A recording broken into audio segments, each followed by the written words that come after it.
asalaamaaleykum mbokk yi tey nag di 1er novembre 2021 29e édition Gamou Ndiambour Sine tey nag ñu ñëw fa seene seq waxtaan ak ki nga xamante ne mooy sëñ Ablaye Dione fii ci kër sëñ Cheikh Ndigal Sène bu Ndiambour Sine sëñ Ablaye maa ngi lay ziar. soxna si ñoo ngi lay dellu ziar bu baax. mbaa yaa ngi ci jàmm bu baax. waaw maa ngi ci jàmm bu baax a baax. ñu bëggoon xam li nga xamante ne mooy programme mu màggal Ndiambour Sine ak nan ngeen ko programmé daal. waaw programme bi de mooy ñu màggal ko ci sunna yonant bi sallallahu alayhi wa sallam ndax bés bi moom bésu yonant bi sallallahu alayhi wa sallam la sëñ bi sëriñam joxoon ko ci ndigal mu koy màggal fii Ndiambour Sine chaque année nag nii rek lay demoo day gën a yokk bu baax lii nag du dara lu dul sant yàlla rek mi ñu kiyal Seydina Muhammad sallallahu alayhi wa sallam ñu koy màggal ndax sëñ Tuubaa Xaadimu Rasuul moo ne guddi gi ku ko màggal ci sunna mu woomat la ba dugal la ci àjjana mooy tax si moxo bi sunnati yaquduna lil jannati sëñ bi nag di ko màggal di woo ñëpp taalibe yeeg kilifa diine yeeg sëriñ seeg soppe yëpp waaw sëñ bi moo leen di woo ci bés bi di ñaanal daal ku fi ñëw tawat boo indi suñu borom saafara ko waaw ñëpp ñëw ci jàmm ñibbiwaat ci jàmm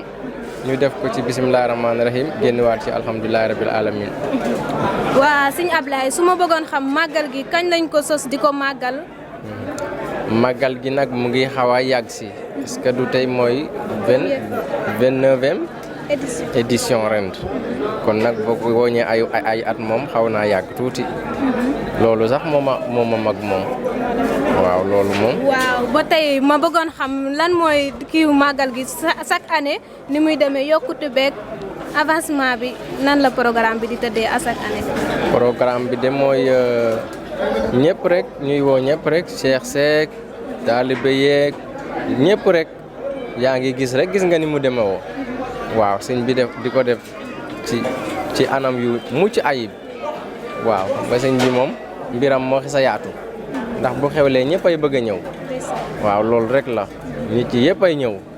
walaay di indi ay addiya ñii di jënd seen teranga di def yëpp waaw loolu daal mooy magal guddi yonant bi sallallahu alayhi wa sallam rek waaw loolu daal la moom. ñu jaajëfal la joxaat la dig daje si kanam tuuti incha allah si yeneen jotaay. incha allah jërëjëf di ñaanal seen kii bi dem ba doon seen télé bopp caméraman bi sama waay la nee na sama njaxas bi la bokk waaye maa ngi leen di ñaanal rek ngeen dem ba am seen télé bopp